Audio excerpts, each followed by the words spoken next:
This can't be safe, surely.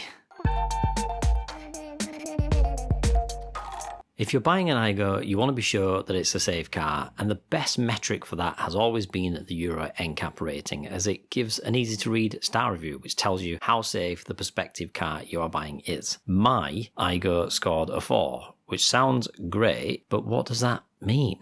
0 stars means you're essentially just meeting legal obligations to sell your car. 1 star offers marginal crash protection, 2 means nominal protection, 3 offers average occupant protection, 4 is an overall good performance, and 5 is excellent. I know I'm oversimplifying here, but that means the Mark II Aygo must be pretty good, no? Well, it would be, except that the rating that it has now expired and is essentially meaningless. As the meaning of car safety evolves, the rating system has to be adjusted to keep in mind, the raft of features like lane keep assist, assisted braking, and such things, generally making a car much safer than older cars that don't have it. So how are we meant to actually compare the safety rating of old cars to new ones? The short answer is, you aren't.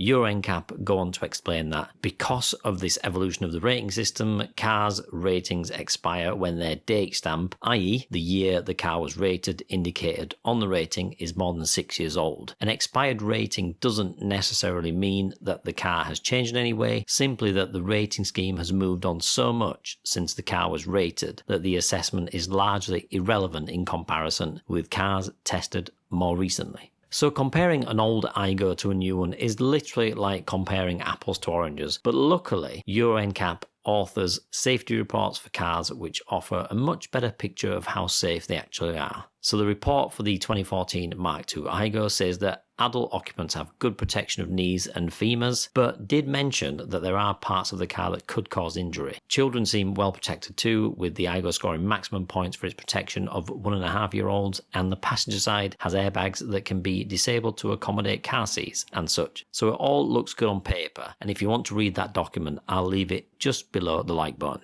So how does the Aygo compare in its super mini category? Obviously not including similar cars like the Peugeot 107, 108 or Citroen C1, because essentially they're an Aygo just in different clothes.